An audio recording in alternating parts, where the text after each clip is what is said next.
it's Andrew. Today I would like to talk a little bit about an experience I had yesterday. I pretty much went through a mini meltdown yesterday, and it had to do with friends, and it had to do with loyalty. And so let me just tell you a little story. So over the last couple years since my book has come out and it's been doing really well, and I have had the humbled opportunity to travel around the world and speak to so many people from all different shades of our culture, of sexual orientation, of economic status, from universities to churches to government agencies to the whole nine yards. And in that time, I get to meet a lot of people as well. Now, specifically in the Christian world, when it comes to like Christian events or Christian conferences, which, by the way, I haven't really been invited to over the past 2 years. But anyways, that first year, I was invited to quite a few, and I got to meet quite a few of the other, famous public Christian figures and all of this stuff. And some of those people I didn't really care for, and some of the people I really did care for, and I really resonated with. And I would call some of those people my friend today, although we don't see each other very often. We talk online, we might do this or that, but I look at him as my friend. For me, there's a difference, or I should say, there's not a difference between, much of a difference between an online friend and a friend in real life. Now, the qualities that I look for in friends are loyalty, number one, first and foremost. People who are willing to ride or die, people who care, who love, who live, who actually live how they preach, who do this thing and give up and sacrifice everything because that's what they care about and that's who they are and that's what they do. And these are people that I consider my friends, both, as I said, in real life and online, and kind of in the whole speaker world of what's going on. And now when it comes to publishing, the publishing industry, with books, with curriculums, with talks, with anything, I mean, at the end of the day, it's like your love language has to be hustle, and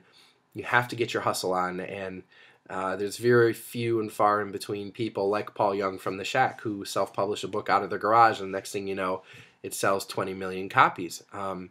A lot of people have to use their connections and networks and all these different things to be able to get their message out, a message that they actually believe in.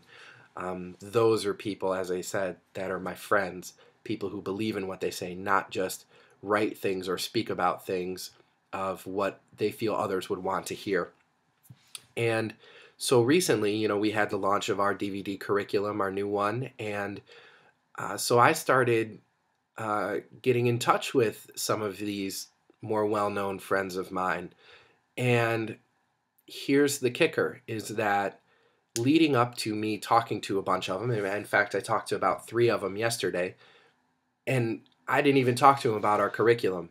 They called me asking me for help, asking me for assistance and some thoughts. And you better believe that I spent all the time on the phone that they needed, because that's what loyalty is. That's what friends do for each other. And about 5 hours later, I got an email from my publisher which said, oh, this person and this person and this person and this person said no, they wouldn't help promote your book.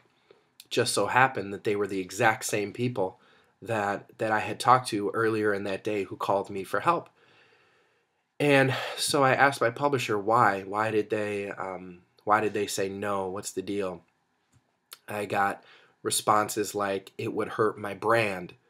Not my brand. I'm talking, this is them talking. They would say, oh, it would hurt my brand because Andrew's too controversial, or the subject of homosexuality, it's too controversial, and I just can't do it, and it's just too scary. Or all of a sudden, all of these people who I had just talked to on the phone earlier that day and say, oh, what's coming up? What are you doing? Oh, I'm free, blah, blah, blah, I'm doing this or that. All of a sudden, now they're telling my publisher, oh, I'm too busy, I just don't have time, and excuse after excuse after excuse.